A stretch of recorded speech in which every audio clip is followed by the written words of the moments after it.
নমস্কাৰ বন্ধুসকল, পুনৰ এটা নতুন ভিডিঅ'লৈ স্বাগতম জনাইছোঁ বিকাশ ক্ৰিয়েশ্যনেল। তো আজি মই কথা পাতি আপোনালোকে নিযুত মইনা আঁচনি যিখন ফৰ্ম আছে এইখন যদি এতিয়ালৈকে আপোনালোকে কালেক্ট কৰিব পৰা নাই বা কালেক্ট কৰি লওক। আপোনালোকে কলেজ বা ইউনিভাৰ্চিটি যিখন আপোনালোকে যিখনত পঢ়ি আছে সেইখনত আপোনালোকে যাওক আৰু আপোনাৰ নিযুত মইনা আঁচনিৰ যিটো ফৰ্ম আছে সেইখন কালেক্ট কৰি লওক। আৰু কালেক্ট কৰি লোৱাৰ পিছতে আপোনালোকে এইখন ফিল আপ কেনেকৈ কৰিব আৰু কোনবিলাকে নিযুত মইনা আঁচনিৰ প্ৰাপ্য আৰু যিবিলাকে ডকুমেণ্ট লগতে কি দিব এইটো ভিডিঅ' সবিশেষ জনাই আছোঁ। তো প্ৰথমতে আপোনালোকে নিযুত মইনা আঁচনি যিখন আছে সেইখন আপোনালোকে কলেজ বা হায়াৰ ছেকেণ্ডেৰী আপোনালোকে ইউনিভাৰ্চিটি যিটো হওক আপোনাৰ যিখনত পঢ়ি আছে সেইখন কালেক্ট কৰাৰ পিছতে আপোনালোকে এইখন আৰু আপোনালোকে যদি ফিমেল কিন্তু আপোনালোকে যদি বিবাহিত হয় তেনেহ'লে আপোনালোকে এই নিযুত মইনা আঁচনি যিখন আছে এইখন আপোনাৰ পাবলৈ সক্ষম নহয়। এইটো স্পষ্টকৈ দিয়াই আছে, তাত প্ৰেছ মিটত দিয়াই আছে, আপোনালোকে চাব পাৰিব। তাৰপিছতে আপোনালোকে এইখন ফিল আপ কেনেকৈ কৰিব এইটো ভিডিঅ' সবিশেষ জনাই আছোঁ। নমস্কাৰ, এইখনে মুখ্যমন্ত্ৰী নিযুত মইনা স্কিমৰ যিখন এপ্লিকেশ্যন ফৰ্ম আছে এইখনে হয়। আপোনালোকে ইয়াতে চাব পাৰিব ফৰ যে UG 20 ইয়াৰ BA বিচেঞ্চ আৰু BCoমৰ কাৰণে এইখন ফৰ্ম হয়।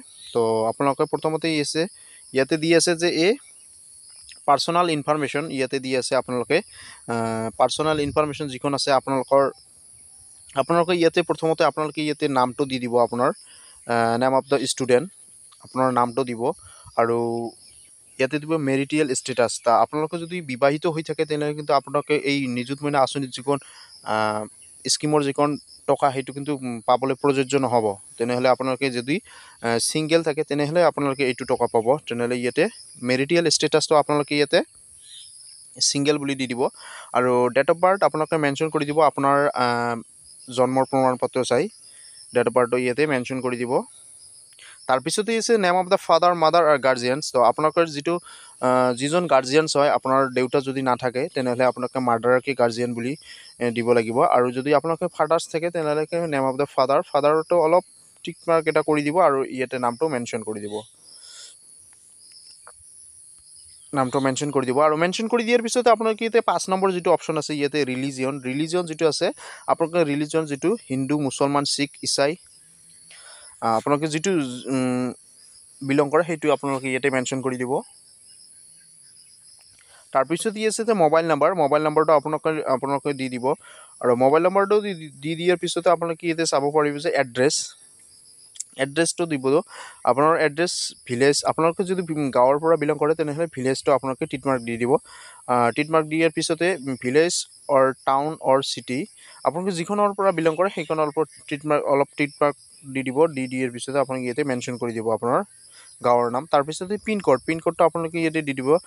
ব্লক, মিউনিচিপালিটি, টাউন কমিটি আপোনালোকে যিখনৰ পৰা বিলং কৰে, আপোনালোকৰ ব্লক এৰিয়াৰ পৰা বিলং কৰে বা যদি আপোনালোকৰ টাউন এৰিয়াৰ পৰা বিলং কৰে মিউনিচিপালিটি হ'ব, টাউন কমিটি আপোনালোকে যিখন ইয়াতে মেনশ্যন কৰি দিব। তাৰপিছতে আপোনাৰ পুলিচ ষ্টেচন মেনশ্যন কৰি দিব। তাৰপিছতে ডিষ্ট্ৰিক্ট দিয়াৰ পিছতে আপোনালোকে ইয়াতে দি দিব আধাৰ কাৰ্ড নাম্বাৰ আপোনাৰ যিটো আছে আধাৰ কাৰ্ড, এই আধাৰ কাৰ্ড নাম্বাৰটো ইয়াতে মেনশ্যন কৰি দিব। তাৰপিছতে নেম অফ দ্য LIC, তো আপোনালোকৰ যিটো সমষ্টি আছে আপোনাৰ সেই সমষ্টি ইয়াতে মেনশ্যন কৰি দিব। সমষ্টিৰ নামটো মেনশ্যন কৰি দিব আপোনালোকে যিখন সমষ্টিৰ পৰা বিলং কৰে। তাৰপিছতে আছে এভেইলেবল দ্য BKKMA, ইয়াতে যদি আপোনালোকে if available is the eligible for MMNMA তো ইয়াতে নকৰি দিব এইটো। তাৰপিছতে did you receive the benefit of the এইটো লিষ্ট লাষ্ট ইয়েৰ, তো আপোনালোকে যদি লাষ্ট ইয়েৰ এইটো বেনিফিট আপোনালোকে পাইছে তেনেহ'লে আপোনালোকে য়েছ কৰি দিব আৰু যদি পোৱা নাই তো নকৰি দিব ইয়াতে।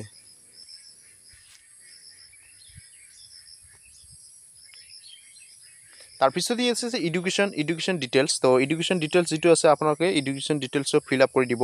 Name of the institute from which pass, তো আপোনালোকৰ যদি এইখন BA 20 ছেমিষ্টাৰ হয়, আপোনালোকৰ last name of the institution from which passed, কোনখনৰ পৰা আপোনালোকে পাছ কৰিছে তো ইয়াতে মেনশ্যন কৰি দিব। তো লাষ্ট এক্সাম পাষ্ট আপোনালোকে এইটো মেনশ্যন কৰি দিব, ইয়াৰটো মেনশ্যন কৰি দিব, ৰোল নম্বৰটো মেনশ্যন কৰি দিব। তাৰপিছতে ইনষ্টিটিউট কাৰেণ্টলি এনৰোল ইন, কোনখন কলেজত আপোনালোকে এনৰোল আছে এইটো নামটো মেনশ্যন কৰি দিব। তাৰপৰা সমৰ্থ এনৰোল নাম্বাৰ, সমৰ্থ পৰ্টেলত আপোনালোকে যি ৰেজিষ্ট্ৰেশ্যন কৰিছে, ৰেজিষ্ট্ৰেশ্যন কৰাৰ পিছতে আপোনাৰ যিটো এনৰোলমেণ্ট নাম্বাৰ আছে সেই নাম্বাৰটো ইয়াতে মেনশ্যন কৰি দিব। তাৰপিছতে আপোনাৰ আহি আছোঁ বেংক ডিটেইলছ। তো আপোনালোকে বেংক ডিটেইলছ ইয়াত চাব। আপোনাৰ বেংক ডিটেইলছ, বেংক একাউণ্ট থকাটো মাইণ্ডেটৰী হয়। আপোনালোকে প্ৰথমতে ইয়াতে দি আছে বেংক একাউণ্ট নম্বৰটো আপোনালোকে মেনশ্যন কৰি দিব। তাৰপিছত IFSC কোডটো আপোনালোকে মেনশ্যন কৰি দিব। তাৰপিছত একাউণ্ট হোল্ডাৰ নেম, তো একাউণ্ট আপোনাৰ যিহেতু একাউণ্ট দিব সেই আপোনাৰে নাম হ'ব, আপোনালোকে একাউণ্ট হোল্ডাৰৰ নামটো দি দিব। তাৰপিছতে বেংক নেম, আপোনাৰ বেংকটো কি, SBI, গাঁৱলীয়া বেংক বা ইউকো বেংক এটচেট্ৰা যি বেংক আছে আপোনালোকে ইয়াতে নামটো দিব। তাৰপিছতে ব্ৰাঞ্চটো দি দিব।